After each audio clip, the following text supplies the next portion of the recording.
Salut à toutes et à tous et soyez les bienvenus dans le débrief de l'actu, votre nouvelle émission 100% actu. Ravi d'être avec vous, on se retrouvera désormais chaque soir du lundi au vendredi pour débriefer l'actualité tech, auto et médias du jour. Et n'hésitez pas à réagir à l'émission sur les réseaux sociaux, ça se passe sur Twitter, sur Facebook et sur Google+, avec le hashtag débrief actu.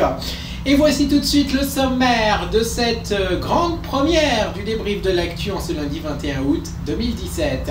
Dans l'actualité automobile, je vais vous parler d'une actu plutôt insolite.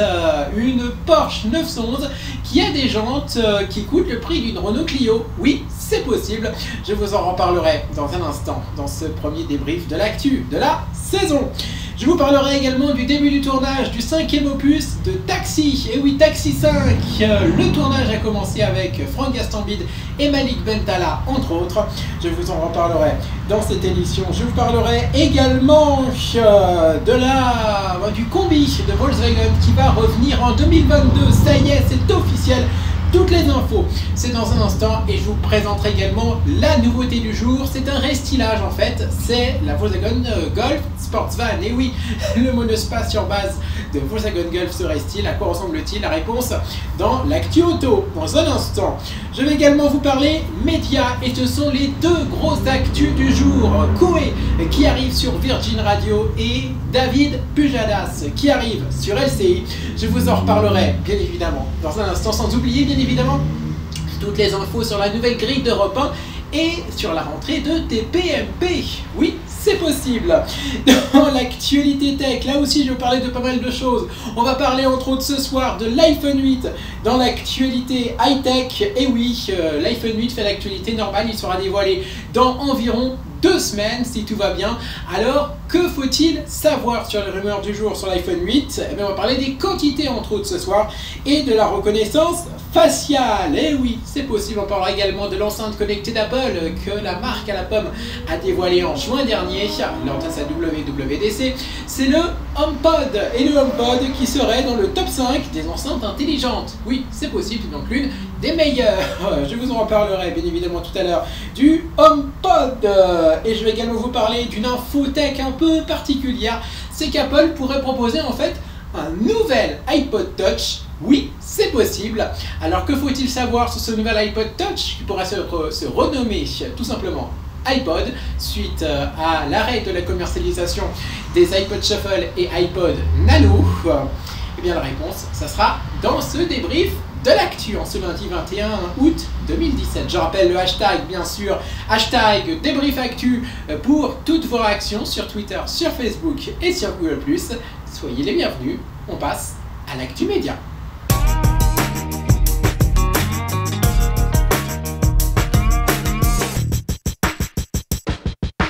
Et dans l'actualité média de ce lundi 21 août 2017, ce sont les deux grosses actus médias du jour. On commence par la première. C'est Thierry Tuillier, le directeur général de LCI, qui l'a officialisé ce matin vers 8 h. Après plusieurs mois, plusieurs semaines de suspense, et bien comme prévu, David Pujadas arrive bien sur LCI pour remplacer un certain Yves Calvi, parti sur Canal+. Et oui, il sera donc aux commandes de la case laissée vacante par Yves Calvi, la case 18h-20h en quotidienne sur LCI, pour animer une nouvelle émission qui reprend un titre déjà existant, en tout cas un titre qui ressemble beaucoup, vu que l'émission que présentait Yves Calvi la saison dernière sur LCI se nommait 24 heures en question.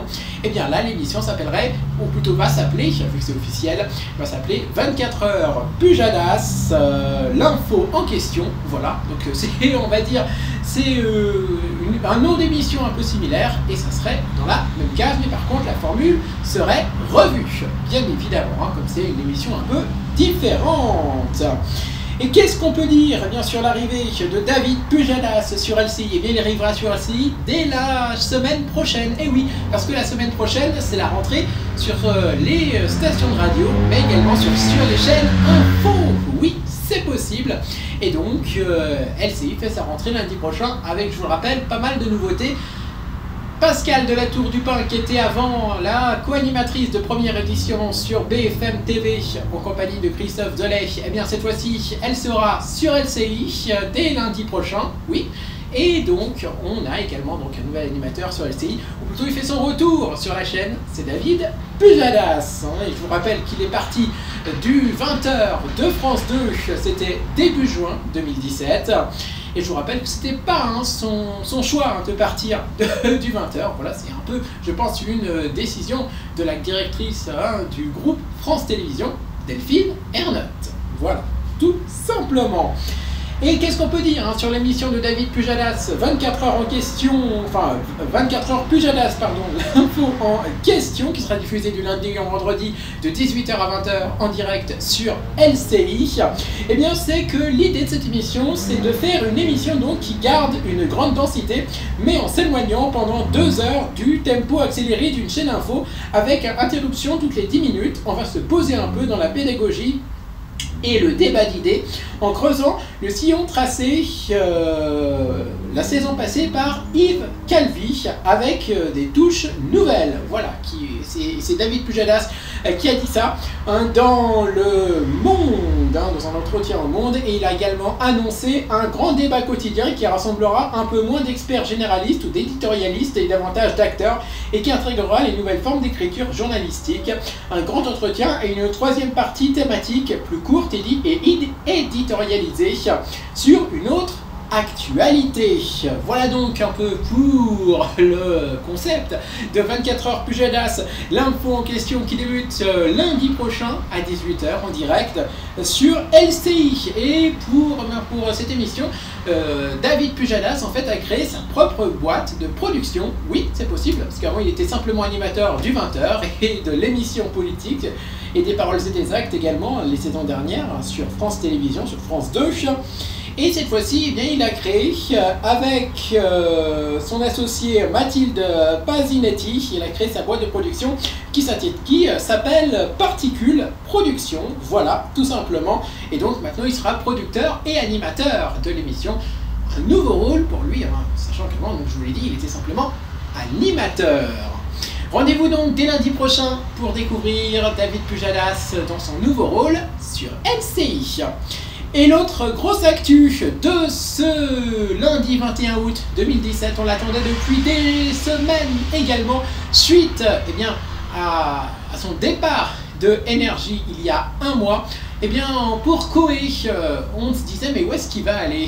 Eh bien, on a des rumeurs indiquaient qu'il allait se retrouver la saison prochaine sur Virgin Radio. Eh bien c'est désormais officiel, ce matin Virgin Radio a confirmé l'info. Koé sera bien sur la station de la rue François 1er à la rentrée, non pas dès lundi prochain, mais dès mardi prochain, dès le 29 août prochain, pour une case de 3 heures entre 18h et 21h qui s'intitule Koé Slash, voilà, tout simplement. Et dans un communiqué que Virgin Radio a publié, donc, Virgin Radio promet une émission digitale et interactive de 3 heures en direct, et Virgin a donc annoncé le lancement de l'émission pour le 29 août prochain à 18h jusqu'à 21h. Donc on peut dire que Koé récupère une case proche de celle qu'il occupait sur Énergie la saison dernière, vu qu'il occupait le 19h-22h sur Énergie. Et je vous rappelle que maintenant, eh bien, sur Énergie, c'est Guillaume Play qui le remplace. Guillaume Play qui était avant diffusé après Koé sur Énergie dès 22h.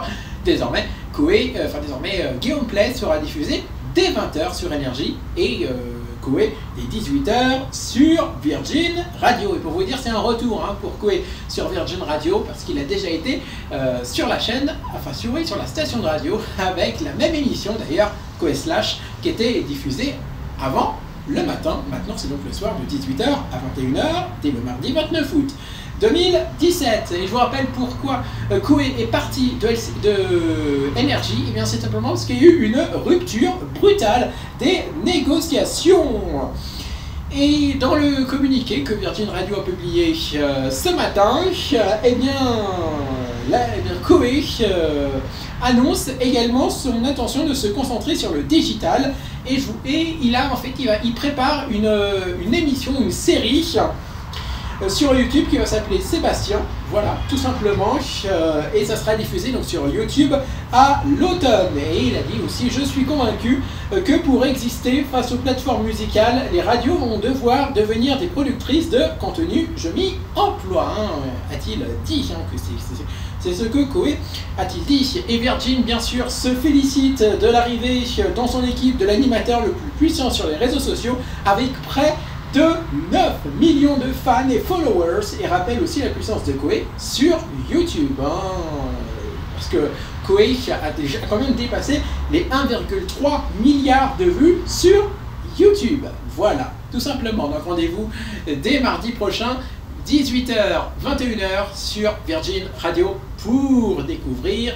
Koé Slash avec Koé. Et on passe maintenant à la rentrée de Touche pas à mon poste. Et oui, Touche pas à mon poste revient là, dans 2 semaines, pile, c'est le 4 septembre prochain, à partir de 19h10. Et vous savez quoi, vous avez de la chance parce que vous aurez 1 heure de TPMP en plus à partir le 4 septembre prochain, car Valérie Benaïm animera en attendant TPMP. Alors le principe, ça sera quoi? Eh bien tout simplement, ça sera de revenir sur les meilleurs moments de la saison passée de Touche pas à mon poste, et également, je pense, nous présenter les nouveautés de la saison à venir. En tout cas, c'est ce que dit C8 dans un communiqué. Et on a également appris la semaine dernière, lundi dernier, il y a pile 1 semaine, eh bien que Cyril Hanouna sera en fait à l'antenne un peu plus tôt la saison prochaine, dès le 5 septembre prochain. Vous le retrouverez non pas à partir de 19h10, mais à partir de 17h45, avec un tout nouveau rendez-vous. Et oui, je vous l'annonce, il en pense quoi Camille? Ou il en pense quoi Mathieu? Ou il en pense quoi Stéphanie? En tout cas, il en pense quoi? C'est terminé, et oui, il n'y a pas de 2e saison. Pourquoi? Tout simplement parce que Camille Combal aura son propre rendez-vous au sein de TPMP dès le 4 septembre prochain. Et donc, Cyril Hanouna sera donc à l'antenne sur C8 un peu plus tôt, dès 17h45, pour un rendez-vous inédit, en direct, sur C8, et ça s'appelle Touche pas à mon poste, le jeu. Et ça sera en fait une émission qui sera thématisée tout au long de la saison, et le premier thème, c'est le suivant: c'est que de l'amour. Voilà, donc c'est le concept de TPMP, le jeu c'est que de l'amour. Et bien c'est la première émission de dating en direct qui vous permet d'avoir un coup de cœur derrière votre télé et de venir tenter votre chance sur le plateau le lendemain. Vous cherchez l'amour, venez le rencontrer. Chaque semaine, 4 célibataires seront sur le plateau avec un objectif: rencontrer l'âme sœur. Vous l'aurez donc compris, c'est donc une émission de dating que Cyril Hanouna proposera en direct en C8 et qu'il présentera dès le 5 septembre prochain à 17h45. Et il présentera ensuite, dès le 4 septembre prochain, en quotidienne bien sûr, sur C8, la nouvelle formule de Touche pas à mon poste. Et oui, Touche pas à mon poste change en septembre 2017 avec une toute nouvelle formule. Une nouvelle formule enrichie en contenu, et il y a également, comme chaque saison, l'arrivée de nouveaux chroniqueurs. Mais là, attention, il y a beaucoup de nouveaux chroniqueurs. Il y en a déjà un que vous entendez tous les matins entre 9h et midi sur Europe 1, dans le grand direct des médias et à l'Europe 1 cet été, donc sur la station de la rue François 1er. C'est Guillaume Janton qui rejoint l'équipe de TPMP. Il proposera un zapping quotidien. Louis Morin, qui était un ancien journaliste du petit journal de Canal+, eh bien, il aura une chronique bloc-notes, ainsi que la fille que vous pouvez voir dans le clip, Bella de Maître Gims, qui sera chargée de l'ambiance musicale. Elle s'appelle Kelly Vedovelli. Voilà, tout simplement. Il y aura également Tom Villa qui proposera une pastille, une pastille fiction quotidienne. Il y aura également Greg Guillotin qui sera en charge de faire des caméras cachées, ça on va se marrer. Et on aura également Hakim Djemili qui ira au contact des téléspectateurs, comme il faisait déjà la saison dernière avec ses sondages. On aura bien sûr le retour, et oui, des questions en 4 tiers de Jean-Luc Lemoyne. Ça change pas, c'est la chronique culte de TPMP, donc il voulait pas l'enlever, c'est logique. Et on aura également Camille Combal, comme je l'ai dit, qui sera encore plus présent vu qu'il aura son propre rendez-vous au sein de TPMP. Je vous rappelle, normalement ça sera aux alentours de 20h. Voilà. tout simplement. Sinon, vous retrouverez bien évidemment les chroniqueurs cultes de TPMP, Jean-Michel Maire, Valérie Benaïm, Gilles Verdez, bien sûr, mais aussi les derniers arrivants, hein, Agathe Prou, Maxime, Kenny, entre autres, bien évidemment, Géraldine Maillet, Julien Courbet aussi, Benjamin Castaldi. Bref, il y aura beaucoup de monde, et il y aura également de nouveaux chroniqueurs. Il y en a un que vous voyez, que vous connaissez peut-être son visage, si vous regardez CNews, si vous regardez CNews la saison passée jusqu'à fin juin 2017, c'est Rachid Arabe, et oui, qui était déjà éditorialiste, un chroniqueur sur CNews dans Plus de recul en compagnie de Patrick Poivre d'Avor et Virginie Chemiki. Et donc, il arrive dans TPMP la saison prochaine. On aura également Dominique Farrugia, et oui, le créateur de la chaîne Comédie.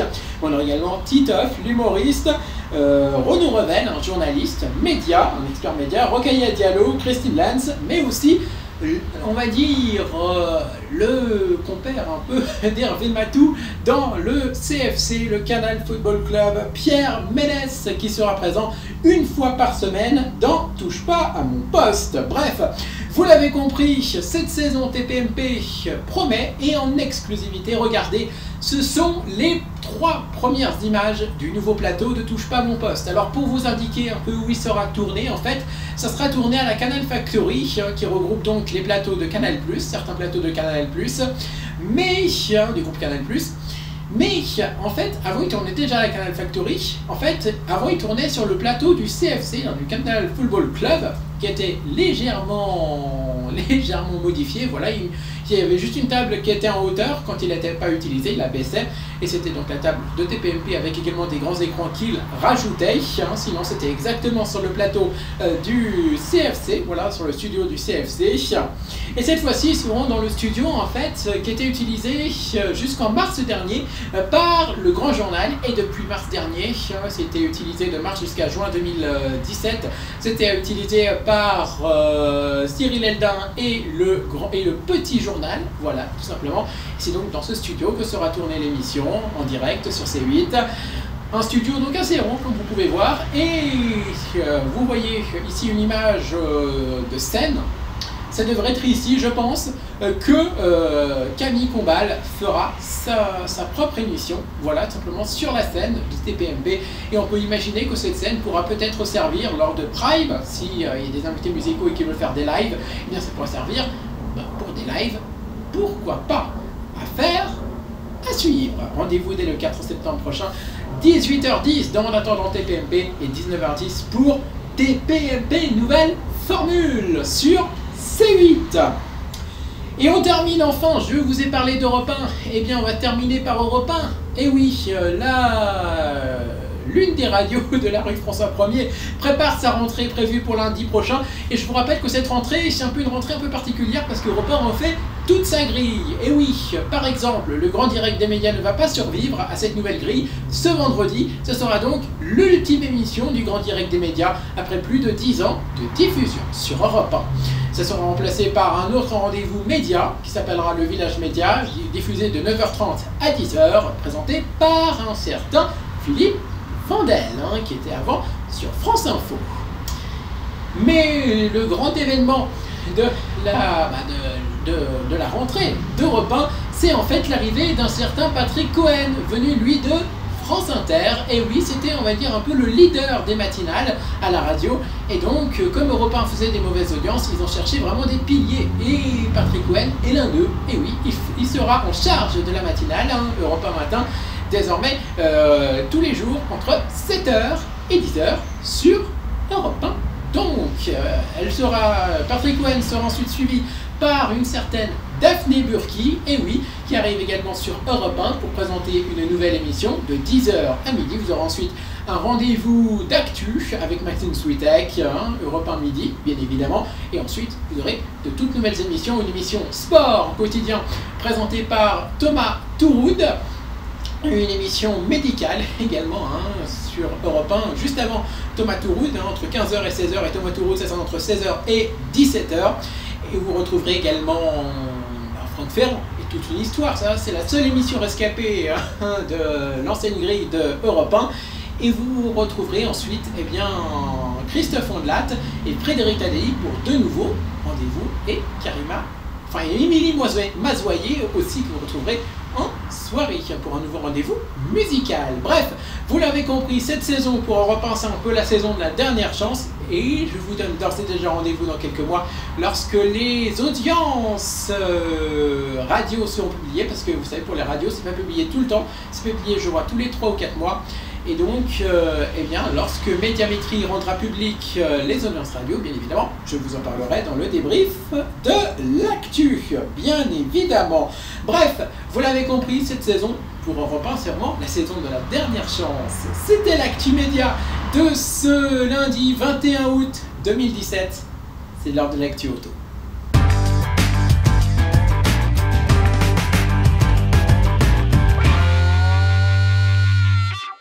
Et dans l'actualité automobile de ce lundi 21 août 2017, on va débuter par une bonne nouvelle. Ça y est, c'est officiel, le Volkswagen Combi sera de retour et sera électrique en 2022. Oui, après plusieurs concepts qui annonçaient le retour du Volkswagen Combi, eh bien, il y a quelques jours, Volkswagen a officialisé la nouvelle.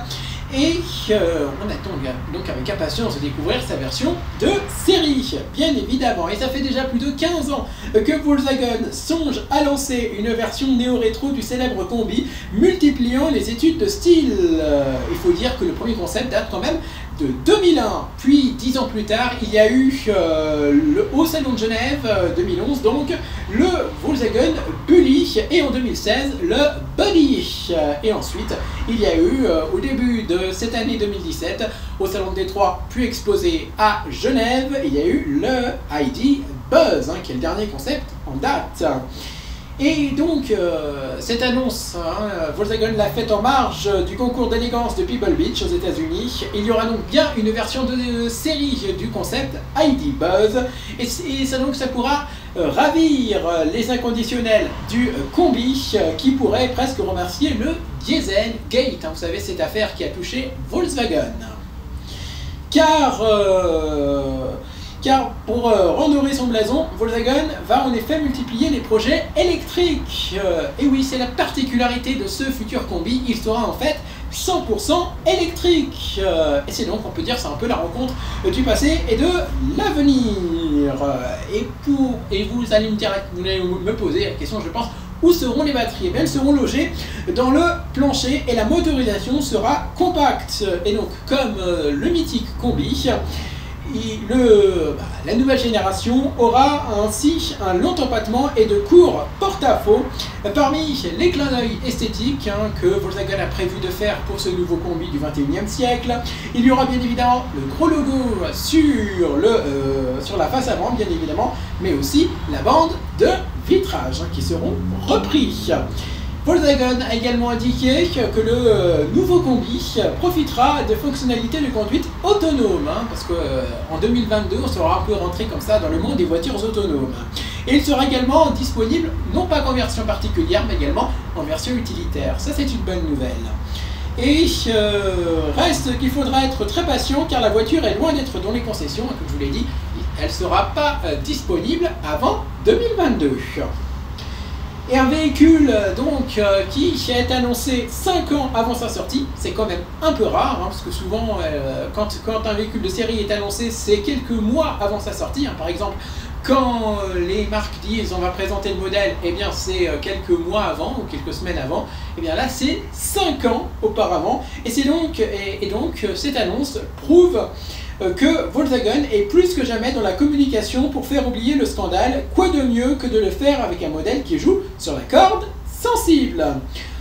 En parlant de Volkswagen, c'est la nouveauté du jour, la nouveauté surprise de ce lundi 21 août, c'est le nouveau Golf Sportsvan de Volkswagen. Et oui, la version monospace de la Golf se refait une beauté à l'occasion du salon de Francfort qui ouvre ses portes dans moins d'un mois. Et au programme de cette mise à jour stylistique, on a une face avant revue, un équipement modernisé, mais aussi de nouveaux moteurs TSI. Et je peux vous dire qu'il y a une menace un peu pour cette Golf Sportsvan. Et cette menace, elle sera présentée, dans 48 heures. C'est le Volkswagen T-Roc. Et oui, le nouveau SUV urbain de Volkswagen. qui prend donc l'apparence d'un SUV compact au gabarit similaire à la compact donc de Volkswagen, et elle pourrait même détourner une partie de la clientèle du Golf Sportsvan. Et donc ce monospace n'a pas l'intention de s'effacer, elle revient même sur le devant de la scène avec un restylage, mais vraiment minime. Et qu'est-ce qui change? Eh bien, on peut déjà dire que ces modifications concernent en premier lieu la face avant. On note de nouveaux phares qui ont été étirés et qui forment un ensemble plus harmonieux avec la calandre, dont les barrettes chromées qui ont évolué. La prise d'air a également été élargie. Quant à la face arrière, eh bien on note un nouvel habillage foncé pour les feux, une signature lumineuse modernisée ou encore un insert chromé dans le pare-choc. Et Volkswagen signale par ailleurs la présence de 5 nouveaux types de jantes alliage et de couleurs inédites dans le nuancier, comme par exemple ce rouge, cranberry, que vous avez à l'image.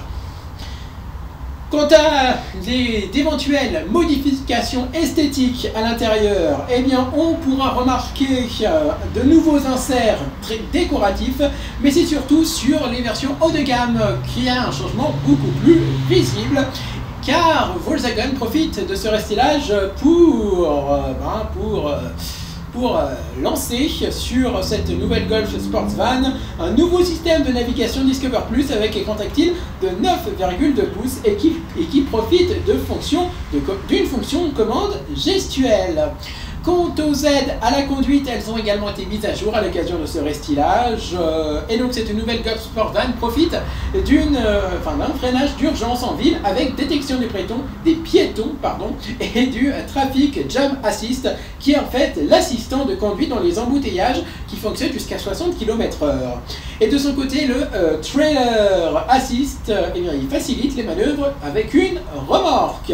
Quant aux motorisations, eh bien, au programme, il y aura 2 diesel TDI et 3 blocs fonctionnant au sans plomb. Et ces derniers sont tous inédits sur le capot du Sportsvan, avec notamment le 1,5 litre TSI, 150 chevaux inauguré il y a quelques semaines par sa version classique, le Golf Sportsvan, la Golf. Elle sera dévoilée, cette Golf Sportsvan restylée au salon de Francfort 2017 dans moins d'un mois et commercialisée ensuite à l'automne.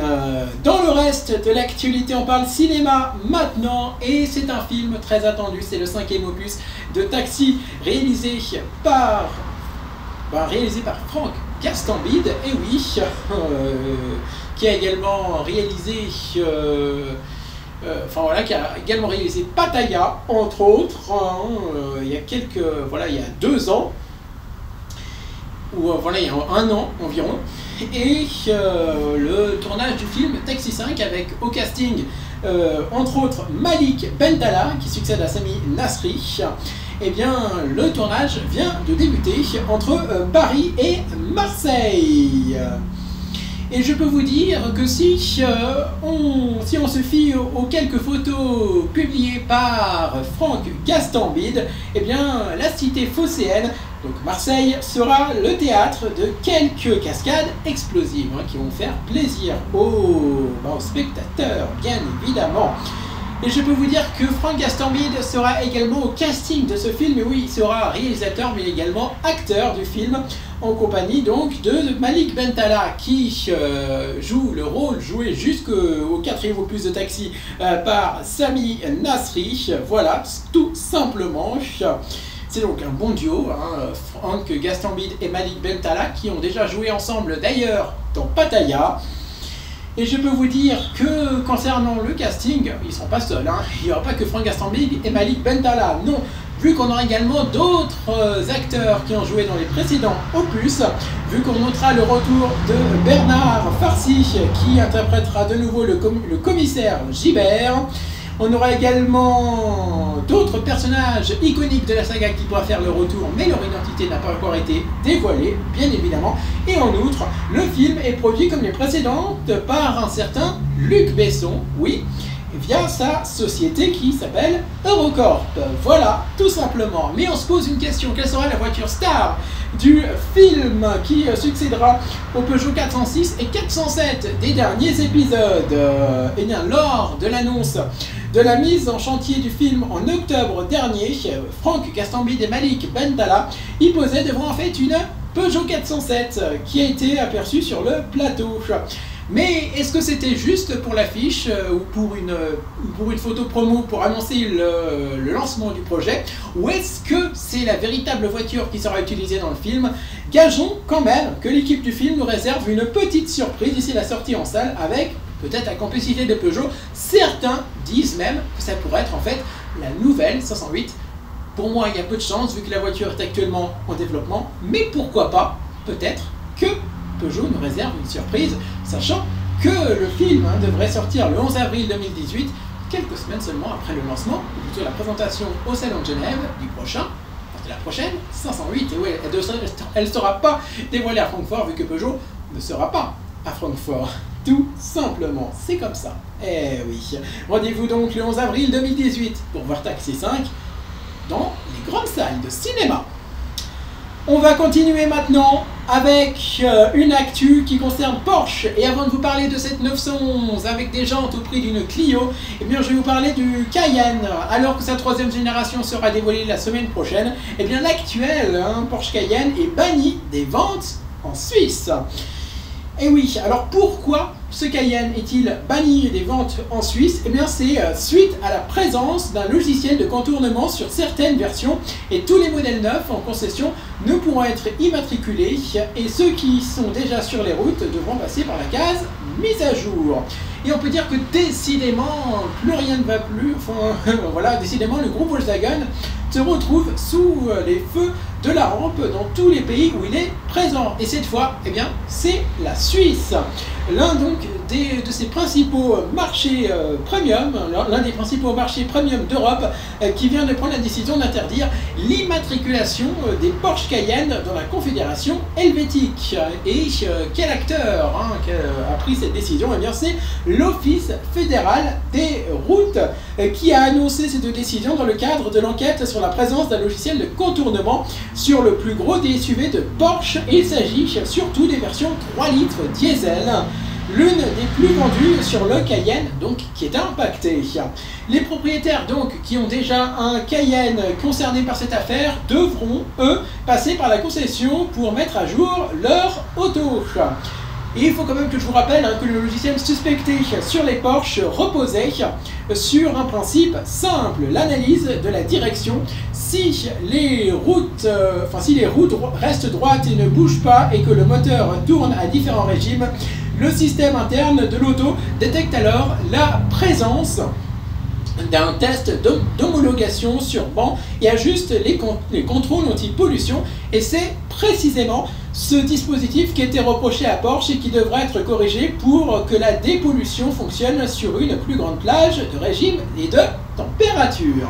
On reste chez Porsche et on parle maintenant de cette fameuse actualité insolite des jantes qui coûtent le prix d'une Clio sur une certaine Porsche 911 Turbo S Exclusive Series. Et oui, sur cette version de la Porsche 911, eh bien, la marque allemande propose une option inédite des jantes en fibre de carbone à 100%. Oui, c'est possible, et attention, le prix plus de 15 000 €, soit le prix d'une citadine polyvalente, voilà, tout simplement d'une Renault Clio, entre autres, d'une Peugeot 208. Et donc, avec cette Porsche 911 Turbo S Exclusive Series, eh bien, il faudra se tenir loin des trottoirs avec cette fameuse 911. Et je peux vous dire que les clients d'une Porsche 911 neuve le savent. La somme qu'ils inscriront sur le chèque sera très éloignée du prix de départ affiché dans le configurateur, car oui, le tarif s'envole vite avec les options entre celles qui permettent de personnaliser sa voiture, celles qui apportent du confort et celles qui corrigent les dingueries. Sur une 911 RS, par exemple, qui coûte par exemple à la base 114 575 €, le régulateur de vitesse est par exemple facturé 324 €. Évidemment, on ne va pas plaindre les clients de la marque qui ne sont pas à quelques centaines d'euros près, voire quelques milliers. Et donc Porsche, je peux vous dire, le sait et pousse ses acheteurs à la dépense avec un catalogue d'options très long, très fourni. Et parmi les options, il y a des raffinements à prix délirants comme pour le commun des mortels. Et ces options, ça peut être par exemple ces fameuses jantes de 20 pouces réalisées en fibre de carbone.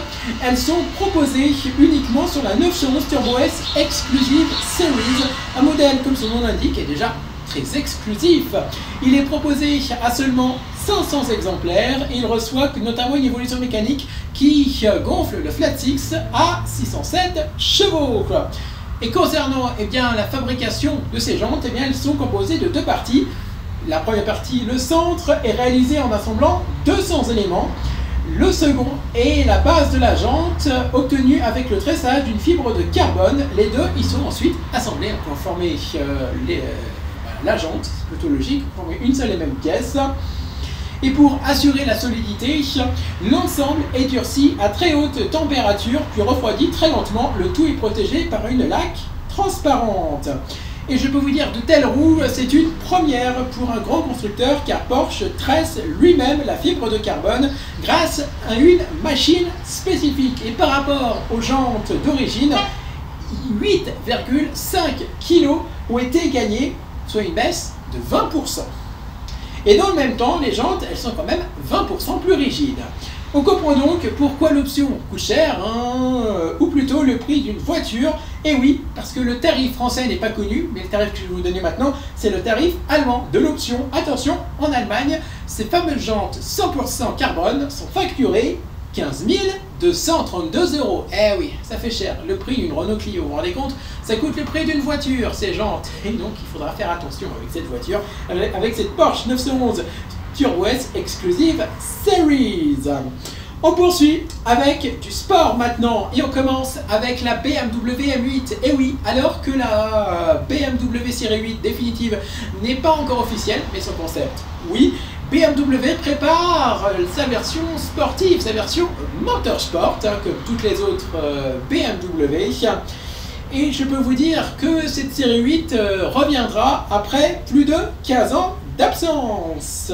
Et je peux vous dire que le coupé de prestige de BMW fait son comeback de la plus belle des manières avec une version sportive nommée M8 qui sera proposée en coupé mais aussi en cabriolet. Et sous le capot, il y aura plus de 615 chevaux.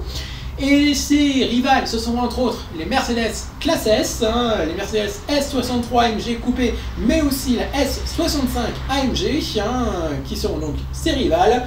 Et l'arrivée donc de la concurrence de ces Mercedes classe S, mais elle se précise puisque BMW a déjà enfin décidé de ressortir du placard la série 8 après une disparition qui datait de la fin des années 90. Et à cette époque, l'élégant coupé allemand embarquait des motorisations allant de 8 à 12 cylindres, mais il n'exista cependant pas de M8. C'est donc une première génération pour la M8. Et donc cette erreur sera corrigée donc dans quelques mois avec la sortie de la première M8 prévue en 2018 qui selon nos confrères anglais d'Autocar développerait plus de 615 chevaux. Ça c'est du sport. Et la principale différence avec la série 8 de l'époque et avec une certaine S65 AMG coupé de Mercedes est que cette M8 disposerait du V8 biturbo maison et un moteur que nous trouverons bientôt sous le capot de la nouvelle M5 qui sera dévoilée très bientôt. Et cette M8 embarquera également la transmission intégrale X-Drive, tout comme sur la M5 qui sera présentée dans les prochaines heures, comme je vous l'ai dit. Et BMW prévoit d'engager des M8 dans le championnat d'endurance dans la catégorie GTE, soit GTE AM, soit GTE Pro, donc dans le championnat WEC. Et donc c'est lire si la marque allemande compte sur le retour de cette série 8 avec la série 8 classique coupé cabriolet mais aussi sa version M8. Et il reste encore une chose à savoir, quel sera le caractère de cette nouvelle M8, mais elle semble bien partie pour être plus dynamique et moins luxe et confort qu'une certaine Mercedes S63 AMG coupé.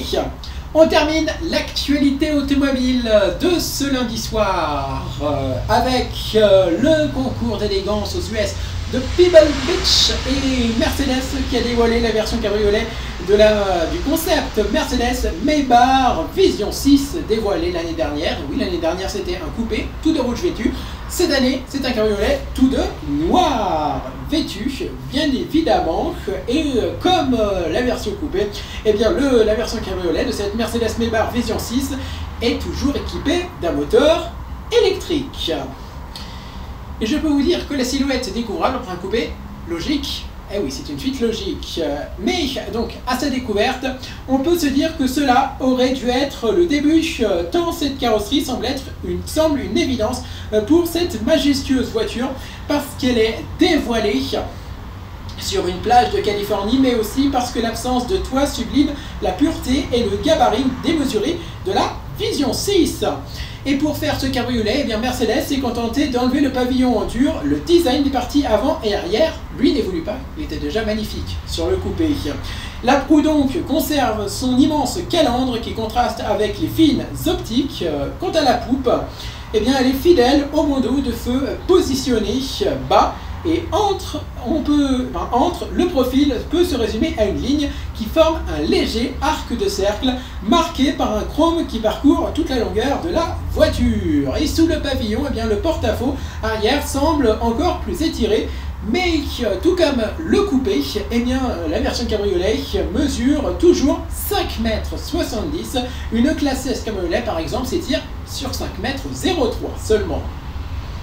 Et le cabriolet reçoit d'inédites jantes à bâton de 24 pouces, qui n'était pas sur le coupé. C'est une des différences esthétiques du modèle. Et quand il est question du cabriolet ultra luxe, eh bien je peux vous dire que les constructeurs aiment faire des clins d'œil au monde des bateaux et surtout des bateaux luxueux, des yachts. Et ce Vision 6 cabriolet donc ne déroge pas à cette fameuse règle, et cela commence par une nouvelle teinte de carrosserie nommée Nautical Blue, voilà, donc directement inspiré, donc bleu nautique, si on traduit en français, donc directement inspiré du monde nautique. Et cela donc, mais c'est surtout valable dans l'habitacle avec l'association d'un plancher en bois, mais aussi de sièges recouverts d'un cuir blanc lumineux. Et pour donner un petit côté cocon à l'intérieur du modèle, eh bien, les deux sièges sont reliés, tandis que le conducteur et le passager sont encerclés par une bande bleue qui intègre au niveau de la planche de bord des écrans. Quant au capot interminable, eh bien, il laisse penser qu'il y a un énorme V12 caché dessous. Eh bien non, c'est une motorisation électrique. Et oui, tout simplement parce que lorsqu'on soulève ces deux parties, eh bien, qui sont en façon aile d'oiseau, eh bien, on découvre de quoi partir en voyage et faire un pique-nique. Et oui, parce que la Vision 6, en coupé et en cabriolet, c'est donc une voiture électrique dotée de 4 moteurs, un dans chaque roue, qui développent ensemble 750 chevaux. Et oui, c'est quand même du sport. Et Mercedes annonce même un 0 à 100 km/h en moins de 4 secondes et une autonomie d'environ 500 km. Plutôt pas mal pour une voiture électrique. Et surtout, Mercedes annonce qu'un système de charge rapide permettrait de gagner 100 km d'autonomie en seulement 5 minutes. Ça, c'est plutôt pas mal. Et pour découvrir cette Mercedes Maybach Vision 6, il faudra faire un peu de route. Et oui, il faut aller du côté de Pebble Beach actuellement pour découvrir cette voiture en vrai. C'était l'actualité automobile de ce lundi 21 août 2017. On ne perd pas plus de temps. On termine cette émission en beauté avec l'actualité high-tech.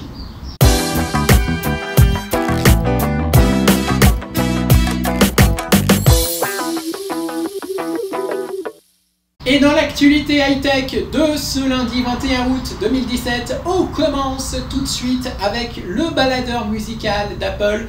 Je dis maintenant le baladeur parce qu'il n'y en a plus plusieurs, il y en a en fait qu'un seul maintenant. Et oui, vu qu'il y a quelques jours, Apple a stoppé la commercialisation des iPod Shuffle et iPod Nano, quelques ans après avoir stoppé la commercialisation de l'iPod classique. Et il ne reste donc plus qu'au catalogue un certain iPod Touch. Et pourquoi Apple l'a gardé au catalogue, cet iPod Touch? Eh bien là, on a peut-être une réponse. Ce serait tout simplement parce qu'en fait, la marque à la pomme aurait prévu un tout nouveau modèle, peut-être dès le mois de septembre, qui sortirait en même moment que l'iPhone 8 et que l'iPhone 7S et 7S Plus également, qui sera annoncé dans environ 2 semaines. Et donc, que faut-il savoir sur ce nouveau iPod Touch qui pourrait être lancé à la rentrée? Je vous dis tout de suite. Déjà, on attend un design identique, voilà, donc ça ne sera pas au niveau du style que l'iPod Touch changera. Il n'y aura pas un écran plus grand, malheureusement, vous aurez toujours un écran de 4 pouces. Le nom, eh bien, il changera logiquement, logique, vu qu'il n'y a plus l'iPod Nano et l'iPod Shuffle, voilà, il n'y aura plus besoin de les différencier. Et donc, il s'appellerait tout simplement iPod, vu que ça serait le seul iPod commercialisé. Il aura également 3 versions, 32 Go proposé à 250 €, alors qu'il est actuellement proposé à 239 € pour le 32 Go. Il y aura une version 128 Go à 350 €, alors qu'actuellement il est proposé à 379 €. Et une version inédite 256 Go à 450 € qui sera proposée en 3 couleurs, noir mat, argent, or bleu et rose. Voilà, 4 couleurs, pardon. Sous le capot de ce nouvel iPod Touch, on aura la diffusion, celui qui, la puce à diffusion, voilà, celui qui est sous le capot, on va dire, des iPhone 7 actuels, 7S, enfin 7 et 7 Plus, mais il serait sous cadencé.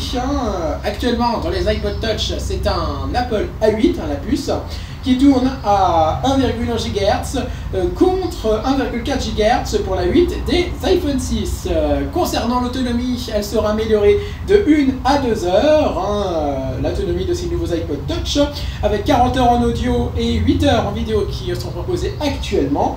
On aurait Touch ID, qui n'est pas proposé actuellement sur l'iPod Touch, ce serait plutôt logique. On aurait également Apple Pay, car l'iPod Touch devrait accueillir une puce NFC intégrée, mais attention, il n'y aurait pas de 3D Touch. On aurait un appareil photo arrière identique mais avec une ouverture de f1,8, 2,4 actuellement, et une caméra avant de 5 mégapixels avec toujours une ouverture f2,2.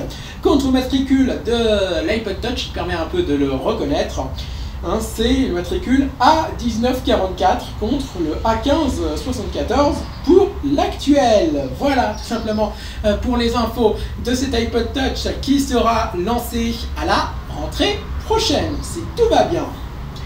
Cette nuit, ou plutôt hier soir, vers 21 h, c'était la conférence de presse de Microsoft à l'occasion de l'ouverture du salon du jeu vidéo en Allemagne, à Cologne, la Gamescom. Et durant cette conférence, Microsoft a annoncé une édition spéciale de sa dernière console, la Xbox One X, présentée lors du récent E3. La Xbox One X, c'est celle qu'on connaissait depuis quasiment un an sous le nom de Project Scorpio. Et bien, Microsoft réutilise ce nom pour cette édition spéciale de la Xbox One X, vu qu'elle s'appelle la Xbox One X Project Scorpio. Voilà, tout simplement. Et qu'est-ce qui change entre une Xbox One X classique et la Xbox One X Scorpio, on va dire ça comme ça? Eh bien, c'est des décorations, tout simplement. Voilà, c'est des autocollants sur la console et sur la manette. Voilà, sinon il n'y a pas d'autres modifications. Bien évidemment, je vous rappelle que la Xbox One X sera commercialisée à partir du 7 novembre prochain. Mais surtout à partir donc d'aujourd'hui, le 21 août, il est déjà possible d'en s'en réserver une en précommande sur le site officiel de Microsoft. Et pour l'occasion, l'éditeur propose aux premiers arrivés une édition spéciale baptisée Project Scorpio. Et ce nom vous rappelle quelque chose, comme je l'ai dit? Eh bien oui, c'était le nom de code de la console avant qu'elle n'obtienne son identité finale Xbox One X. Et cette édition spéciale de la Xbox One X, eh bien, elle est disponible en quantité limitée et cette mouture présente quelques spécificités purement cosmétiques avec l'inscription Project Scorpio sur la manette, mais aussi sur le boîtier. Mais surtout, sous le capot, eh bien, c'est exactement la même console que la Xbox One X. C'est uniquement des modifications esthétiques, bien évidemment, avec le lecteur Blu-ray Ultra HD 4K et une capacité de stockage de 1 Teraoctet. Et d'ailleurs, l'ajout d'autocollants, eh bien, ça coûte pas cher pour Microsoft, vu qu'il n'y a pas de modification tarifaire, elle coûtera toujours 500 €. Et je peux vous dire que cette Xbox One X est également disponible en précommande sur le site fnac.com, mais uniquement sous sa forme classique, pas sous sa forme Project Scorpio. Celle-là, ce sera uniquement sur le site de Microsoft.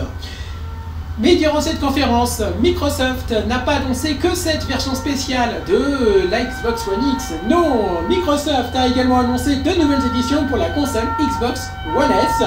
Et la première, elle est intitulée Pack Minecraft Édition Limitée et elle permet aux fans d'avoir une console de 1 Teraoctet et une manette aux couleurs du célèbre jeu vidéo. Elle est disponible dès à présent en précommande et l'offre elle intègre donc le jeu Minecraft et ainsi que le pack Redstone, le tout pour 400 € et la livraison est prévue à partir du 3 octobre, le même jour où sortira d'ailleurs Forza Motorsport 7.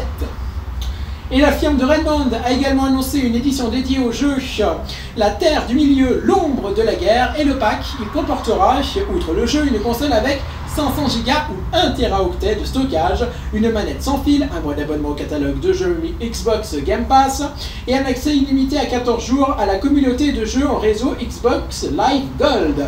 Et cette édition sera disponible en précommande au tarif de 349 et 279 $ pour les versions respectives de 1 Tera et 500 Go et la livraison est prévue quant à elle pour cette version le 10 octobre prochain.